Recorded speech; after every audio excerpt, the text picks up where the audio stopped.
É unânime que um dos momentos mais icônicos de One Piece são quando as histórias por fim se conectam, os fragmentos se encaixam e as peças do quebra-cabeça trazem as respostas que tanto queríamos. Finalmente descobrimos por que o Rei Harold acabou morto e ele só buscava uma única coisa: paz. Mas não se pode confiar no governo mundial e em Mu-sama. E por fim temos uma explicação mais profunda do que habita no fundo do oceano. O poder de Mu é sem igual. O demônio não deve ser desafiado, porque senão sua vida será perdida. Quer saber tudo sobre o desfecho da história de Harold, por que ele foi morto e como funciona o poder de Mu-sama? Eu falei que eu vou falar nisso agora.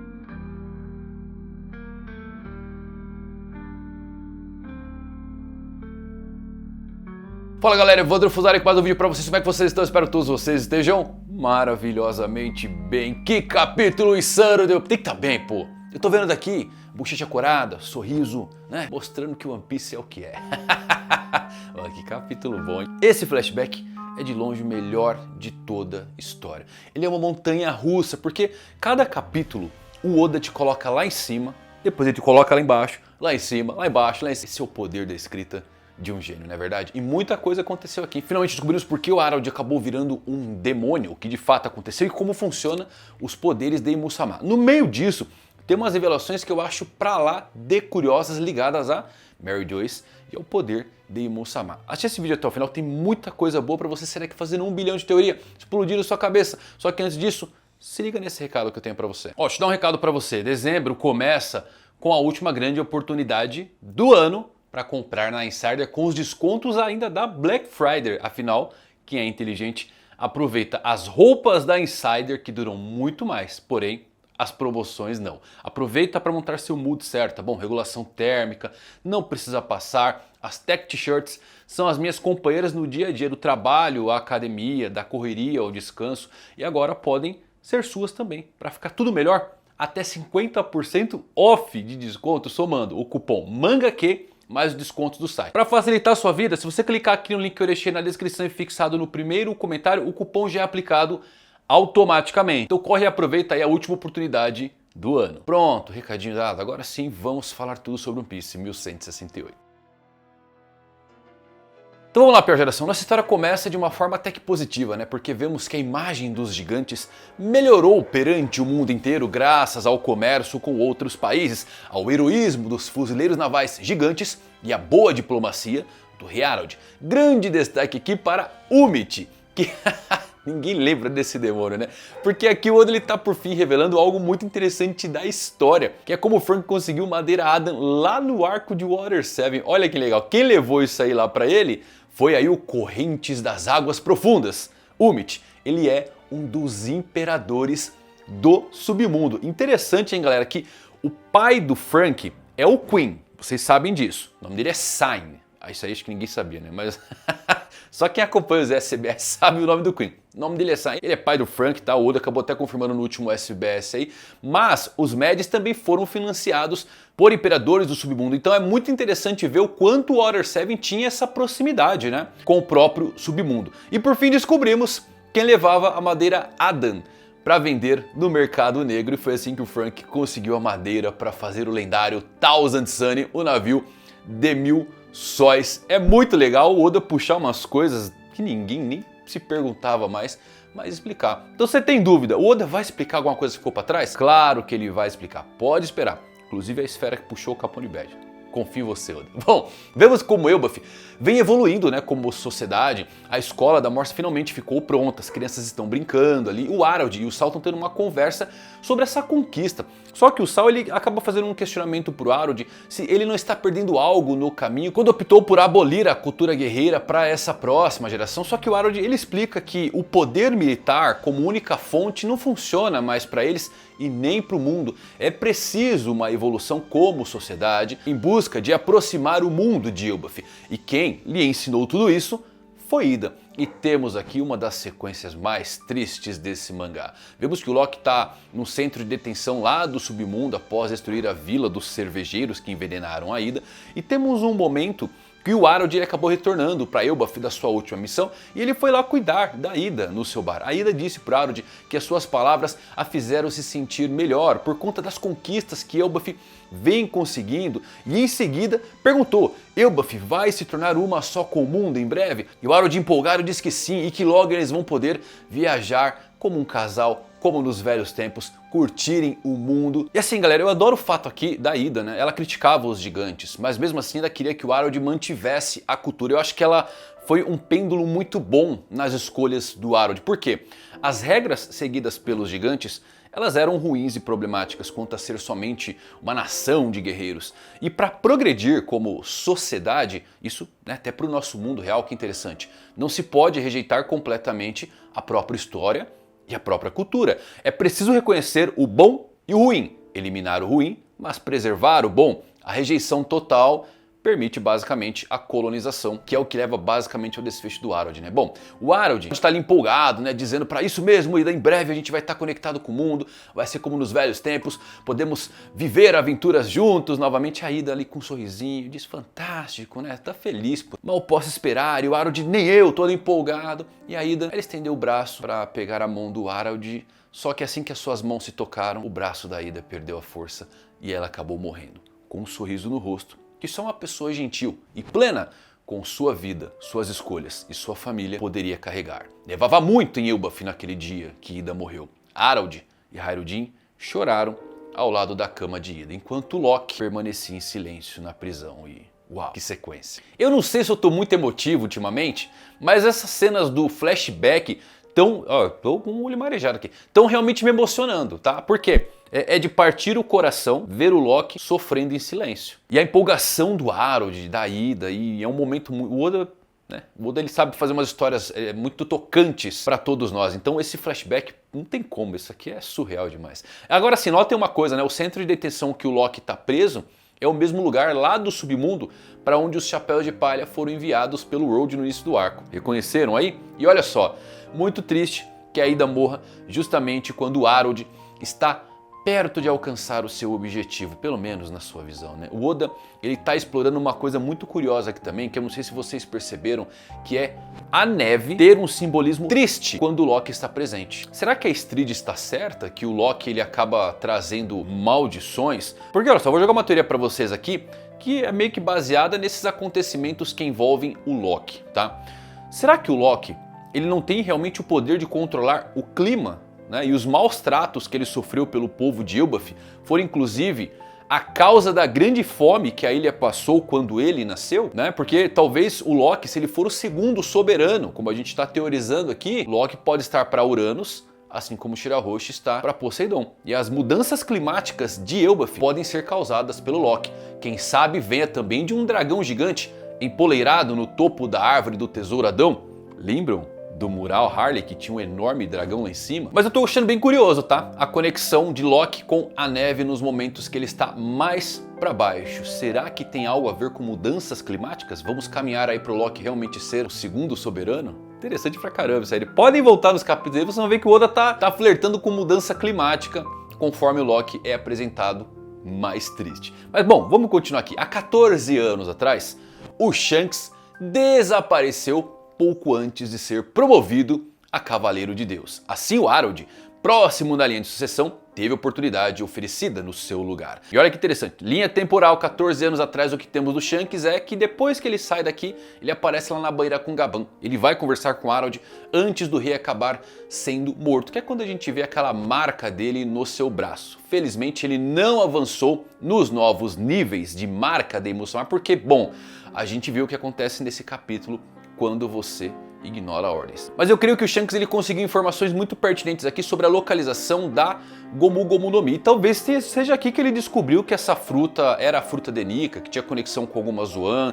Ele pode ter pego informações. Ele estava aqui explicitamente para roubar informações que ninguém mais tem no mundo e que devem estar relacionados a Nika, a Joy Boy. Será que ele conseguiu adentrar as câmaras congeladas de Musamar e conseguiu alguma coisa de lá? Interessante pra caramba, né? Mas bem, o Harold ele acompanhou os 5 anciões até a sala do trono vazio e um detalhe importante que eu queria colocar pra vocês aqui é que o Castelo Pangaea tem espaço suficiente para abrigar um gigante antigo como o Harald. Isso é interessante, hein? Lembra que o Harald ele é maior que os gigantes normais, né? Ele tem sangue de gigante maligno. E ele pode andar tranquilamente, os corredores são simplesmente colossais. Inclusive até a escada que dá acesso para o trono ali é muito alta. Eu achei isso um ponto muito interessante, porque lembrem que o trono do centro do mundo é um negócio que já estava ali, o governo mundial só tomou isso, por isso que eles colocaram as espadas na frente para ninguém sentar. Alguém sentava ali antes. Talvez seja Davy Jones, que é a teoria acho que mais aceita nesse momento. Se a gente tiver uma desfragmentação de Joy Boy e Davy Jones sendo figuras separadas, tá? Mas curioso isso, né? De caber um gigante dentro do castelo ali. E bom, o Harald, enquanto caminhava ali com os Gorosei, ele acaba dizendo que assim que Eobuff se tornasse parte do governo mundial, ele pretendia abrir mão da sua coroa e entregá-la para alguém mais jovem e puro. Porém, vemos ali que os Gorosei já sabem que isso não vai ser muito possível. Destaque aqui, para quem gosta daquela teoria do Júpiter ser um traidor, acho que vou até fazer um vídeo depois se aprofundando nisso, é o Júpiter aparecendo nessa cena, pensativo com a fala do Harald. Estranho pra caramba, não apareceu nenhum outro Gorosei, apareceu o Júpiter. E bom, quem gosta da teoria dele ser um traidor aí, é interessante manter isso em mente. E o baque maior, depois dessa cena temos o Gorosei pensativo, mas e Mu sentado no trono e dizendo que passar o trono pra alguém, isso é algo que Mu vai acabar decidindo. Eu sempre gosto quando o Mu fala de si mesmo, porque ele sempre usa Mu, que significa vazio em japonês, mas também se conecta com o lendário lugar desaparecido muito similar à Atlântida. Bom, eu acho que Atlântida vai acabar sendo uma grande referência para Laugh Tale. E temos a questão do mundo de Mu, que ele quer acabar criando, né? Para quem não conhece, inclusive, as lendas de Mu, é dito que é da onde todos os povos, os humanos se originaram, e dali que se fragmentou e acabou criando cada povo distinto. Então as lendas de Mu são muito interessantes. E bom, aqui o One Piece quer criar o seu próprio mundo, né? O Harald inclusive ficou chocado ao ver que tinha alguém sentado ali no trono vazio. E ele pergunta por que ter alguém no trono vazio. E Mu ignora e só diz, apareça! Fiquei bravo agora. Foi muito intensa a minha interpretação dele. E Mu diz, apareça! Eu tenho te observado, Harald. E um grito estrondoso ecoou por todo o castelo de Pangaea. E Mu mudou a marca de Harald para a marca do Acordo das Profundezas do Oceano, a mesma que Killigan possui atualmente. Harald gritava e ele conseguia sentir o poder transbordando e aumentando a um nível alarmante. E Mu diz o seguinte, a partir desse momento, tu és um cavaleiro da imortalidade, um servo de Mu. E Harald apenas diz, imortalidade? Isso ainda parece um sonho. E Mu diz, cria um abismo, um pentagrama em Eobuff para mim como um símbolo do nosso vínculo. E mais tarde, após a conclusão da última ordem de Mu, o fruto do seu trabalho árduo será alcançado. Eobuff será por fim admitido no governo mundial. E enquanto Mu proferia essas palavras, vemos o Harald retornando a Eobuff no seu navio e em seguida o Harald acabou criando o círculo do abismo realmente na sala do trono do castelo de Aurust. Temos a resposta então de quem colocou o círculo lá e acertamos, né? A gente falou que foi o próprio Harald lá no comecinho antes de mostrar a história dele e sim, foi ele que acabou colocando um círculo de invocação. Contudo, a próxima ordem de Imbu-sama para Harald foi transformar Eobuff em uma nação puramente militar, com uma frota tão grande quanto a dos fuzileiros navais. Harald tentou resistir porque, bom, não era isso que ele queria, mas ele ofereceu a si mesmo para se tornar até mesmo um escravo, não o seu povo, mas Mu não quis saber e o seu corpo começou a se mover por conta própria. A condição do Pacto das Profundezas com Imbu-sama era que ele jamais poderia desobedecer às ordens de Imui. Uau, assim, nossa, muito legal isso aqui, tá, galera? Eu gosto, inclusive, dessa cena de Imu falando ali e aparece os olhos em cima. Vocês notaram essa cena aqui? Os olhos são basicamente ondulações no oceano. O contrato em águas profundas aqui, eu acho que ganha um significado até maior, tá? As profundezas do oceano são realmente um controle de Imbu-sama. E é onde está Davy Jones, segundo as lendas, e onde ele foi amaldiçoado a viver. Será que ele ficou preso em um contrato e ainda está vivo lá embaixo? Eu gosto dessa ideia do Davy Jones ainda tá vivo. Vou ser sincero pra vocês, gosto bastante, mas essa cena de Imbu-sama ondulando no oceano com seus olhos, realmente achei interessante pra caramba. Eu acho que vai ser fascinante também descobrir mais de por que Imu e todo o governo mundial, eles estão empenhados em terem um exército de gigantes, já que atualmente não tem ninguém pra eles enfrentarem. Joy Boy e o Reino Antigo já se foram, eles controlam completamente o mundo e a marinha, e o equilíbrio de poder está praticamente na mão deles agora, que dispensaram a Shichibukai e tem os serafins no seu lugar. Antigamente era composto por 3 níveis de poder, o balanceamento do mundo, o equilíbrio, tá bom? Porque eram os chichibukais, piratas e também ligados ao governo mundial, o governo mundial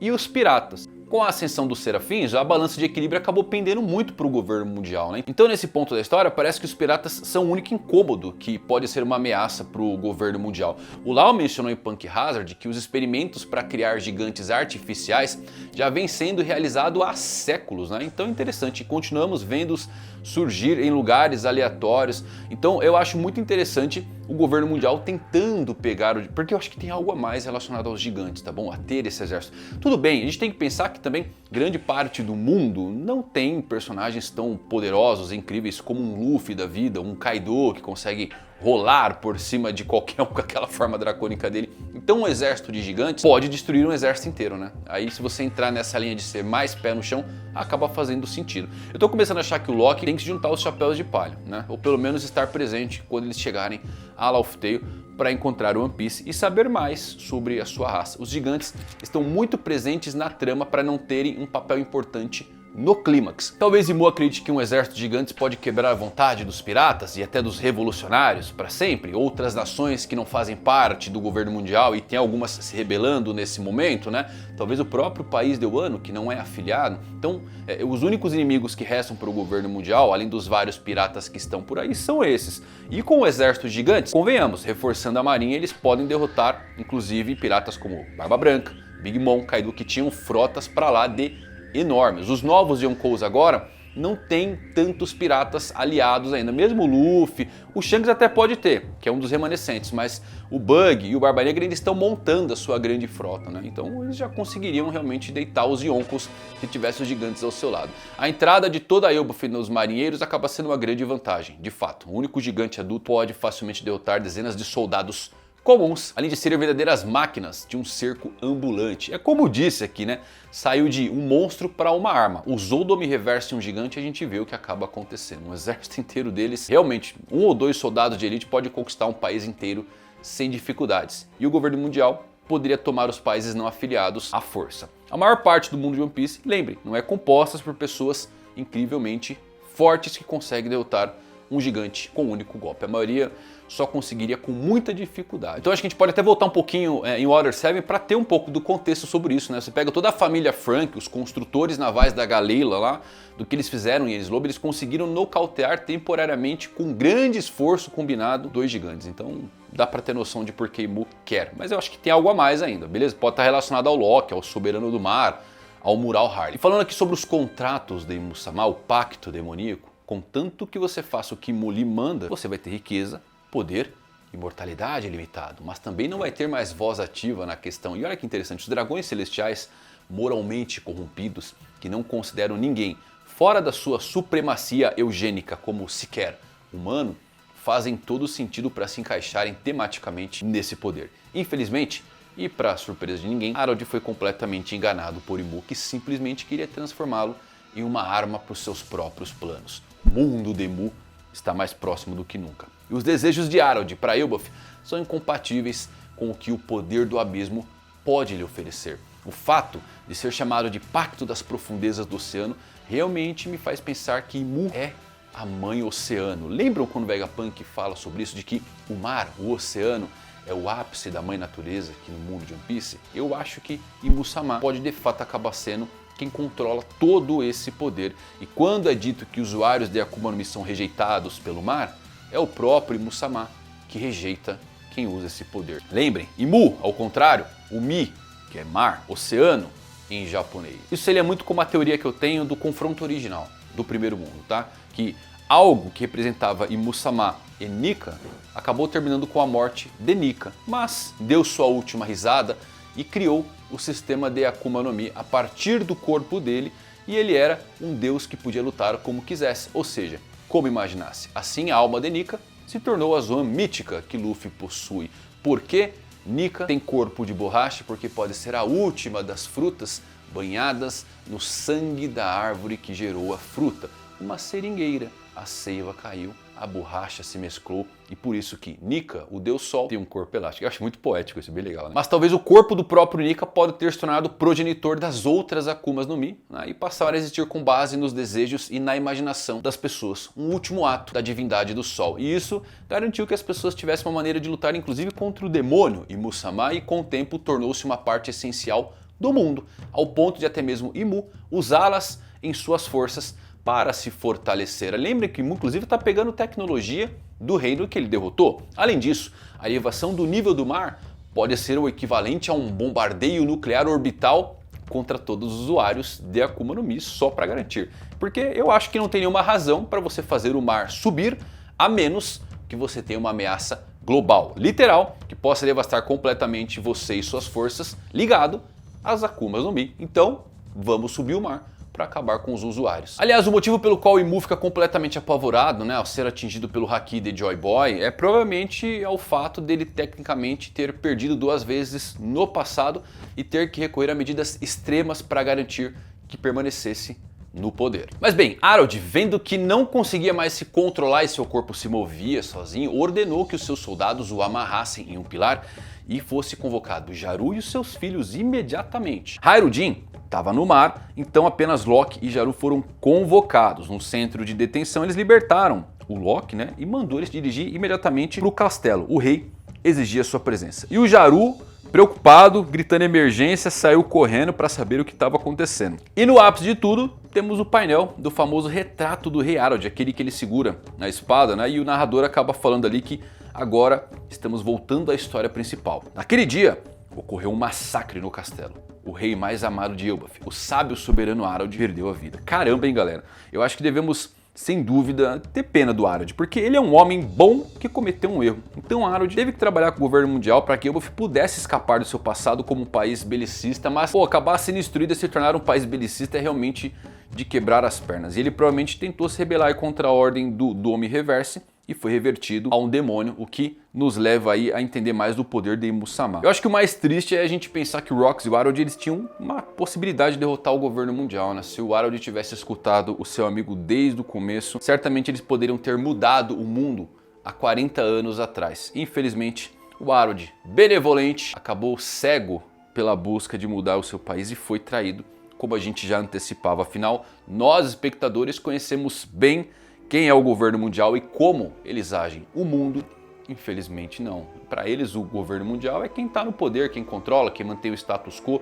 quem deixa o mundo melhor, né? Isso para o povo normal. Eu acho muito triste que a Ida tenha morrido justamente quando o Harold ele achou que estava perto de alcançar o seu objetivo. Em grande parte, ele tinha razão, né? Mostrar como trabalhar para o governo mundial melhorou diversos aspectos da vida de Elbaf e dos gigantes, além de influenciar a forma como eles eram vistos pelo mundo. Mas como tudo que vem do governo mundial tem um preço muito alto a pagar, o Harold pagou com a vida. Obviamente o Harold não se dedicou tanto aos nobres para simplesmente ir contra tudo o que ele representa e transformar seus amigos gigantes em exército, mas eu acho que na cabeça de Imu ele não tem motivo para dar ao Harold o que ele quer, a menos que ele receba algo em troca. É assim que funciona. Eu acabei ficando um pouco interessado aqui sobre como diabos o Harold morreu, né? Porque ele ganhou imortalidade, lembre disso. E já vai acabar sendo morto aqui agora, então acho que a gente vai ter por fim a resposta de como se mata esses imortais. Se foi o Loki que de fato matou o Harold, porque lembre que o Loki, assim que viu os fantoches ali de Imu, ele pediu para libertá-lo porque provavelmente ele sabe como que mata essas coisas. E eu sei que envolve Haki, muito mais Haki, mas talvez o Oda precise explicar pra gente como de fato é canalizado, o que muda, o que diferencia dos usos normais, além de você só adicionar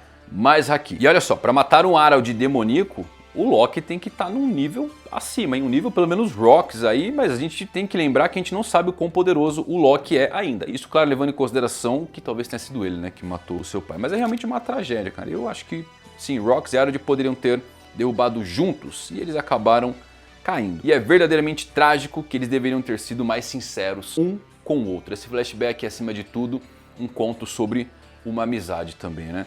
Rocks deveria ter contado a Harold sobre um governante secreto em Mary Joyce desde o princípio. E o Harold deveria ter contado a Rocks sobre a valiosa Akuma no Mi de Elbaf que o Rocks provavelmente precisava para os seus planos. E juntos, talvez minimamente eles tivessem uma chance, mas eram leais demais às suas linhagens. Rocks ao clã Dave e Elbaf com Harald. Então tiveram que escolher caminhos diferentes para alcançar seus objetivos individuais. E isso levou à queda de duas lendas.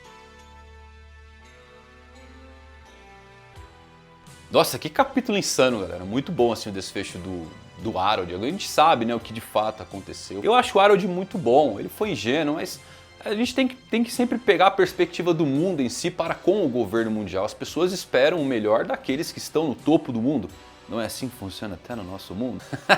É interessante pra caramba isso daí. Então sempre se coloque na perspectiva, porque nós já sabemos como é que é o governo mundial, como é Imusama, mas grande parte dessas pessoas não. Eu acho que até entra um pouco essa parte de por que o governo mundial quer tantos gigantes, né? Para dominar esses países que estão em rebelião, os próprios revolucionários, seria uma adição e tanto.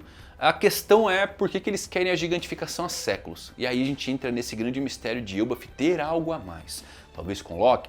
Esses olhos do Loki aí não é por nada. O visual B10 do Loki também não é por nada. Você não cria um personagem assim, farmando aura, se não for ter um significado maior.